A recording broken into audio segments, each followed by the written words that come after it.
So we will first look at the shifted gene sets. So how can we find shifted gene sets? Well, typically you're going to look here at this p-value.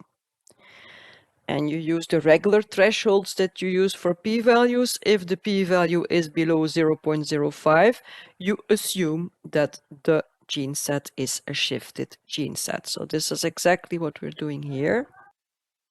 We're asking him to retrieve this column from the output of the rROMA analysis and check if it's smaller than 0.05.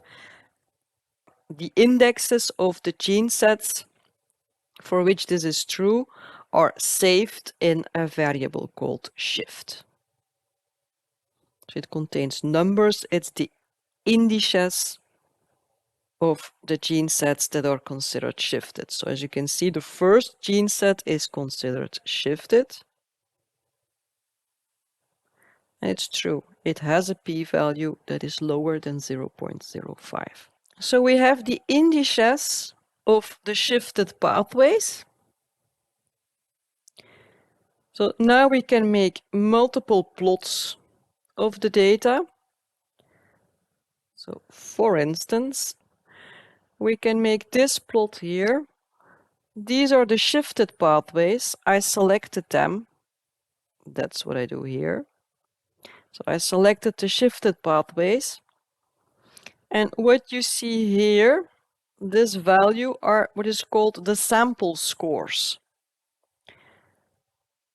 So each sample, you can see the samples here, each sample has a certain score. And the score reflects its contribution to the first principal component of these pathways, of these gene sets. So these principal components are always linear combinations of the original axis, and the original axis were the different samples, remember? So each principal component is a linear combination of these samples. And linear combination means that every sample will have a score, a weight in this principal component. And these scores is what you see here. So here you can see for every of these shifted pathways, how this shift is created in terms of samples. And what we want to see here, ideally, is that the shift is created by the groups of samples. So ideally, we want to see different scores for the treated samples compared to the control samples. And that's exactly what we see for most of these shifted pathways. For these shifted pathways, you have high scores in the control samples and low scores in the treated samples. And for these pathways, it's vice versa. Yeah? There is some variation sometimes, but overall, this is exactly what we see. So we can conclude here that these pathways will be collectively up or down regulated because of the treatment that we have done on our samples. The plot is not that bad, but if you want to make changes to this plot, it's very annoying that, well, there aren't that many arguments that you can set.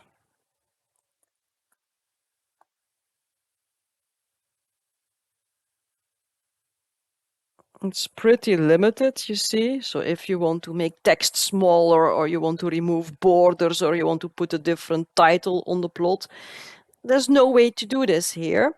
So I always also include the code that you need for making these plots yourself.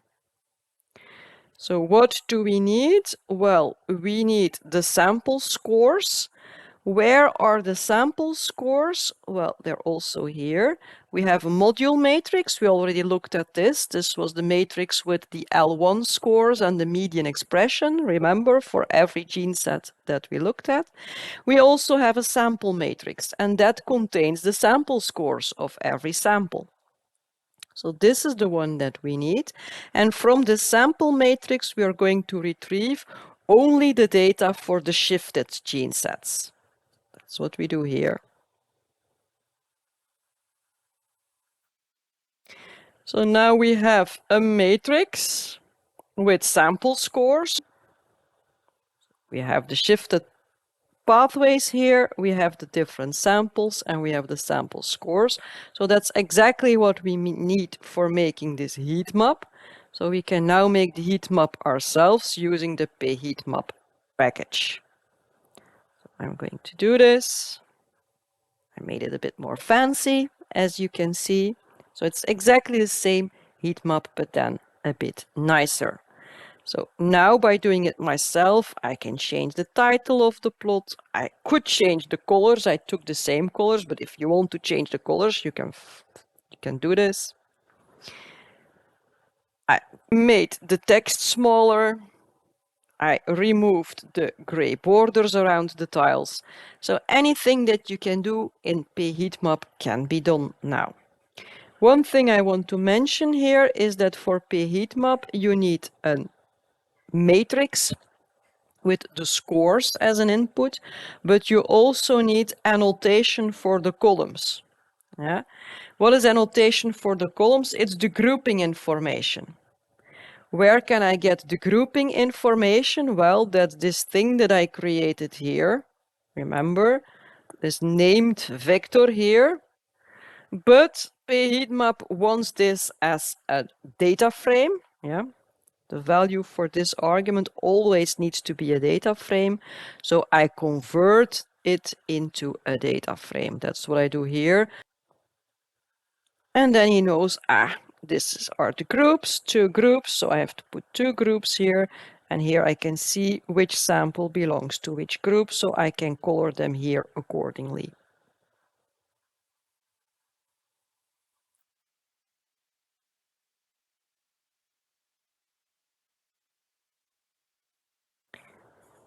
You can also make the following plot, and this will tell you how exceptional a gene set is.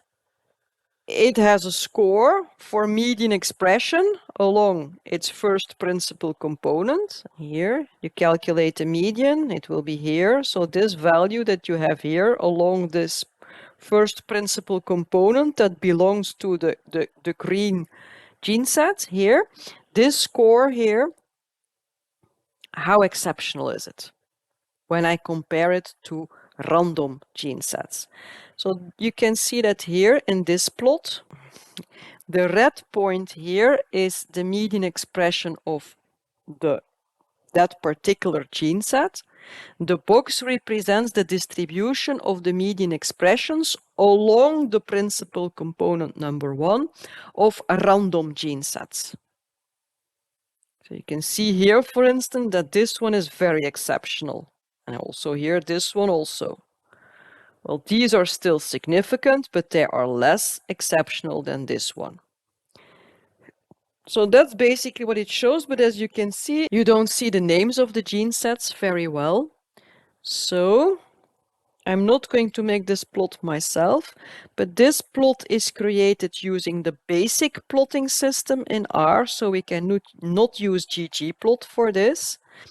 So the basic plotting system in R has a number of functions that you can use to set the different characteristics of such a basic plot.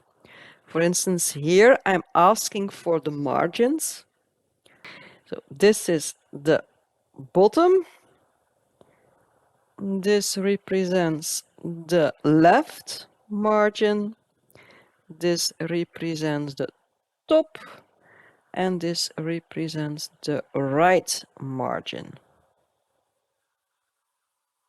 And if you want, you can use this function here, par, which stands for graphical parameters, to redefine the margins, the size of the margins, by setting the mar argument. So I want more space at the bottom, so I can see the names of the different gene sets. I want the same amount of space at the left. I want less space at the top. There's a lot of white space here. And I want also less space here at the right. So I redefine the sizes of the margins of the plot. I can also use this graphical parameters function to set the size of the text. So here I'm setting the size of the text along the axis. I'm saying, hey, make it much smaller. So the default is 1. And then I make the plot again. And you see that it looks much nicer now. So the text here and here has become smaller. So now I can actually see the names. Look here at the zoomed version. You see it really looks nice now. So this function here retrieves the most relevant genes of the gene set. When I zoom, you see it looks much nicer. But also here, if you want to make changes to this plot, again, there is not so much you can do. So if you want this plot to look different, again, I advise to make it yourself. So how can we do this? Well, the output of this function is, as you can see again, a list. And here this list has an object called vismat, and that contains exactly the data that is used to make the plot. So I can use this object as input for the pheatmap function to make the plot myself. There we go.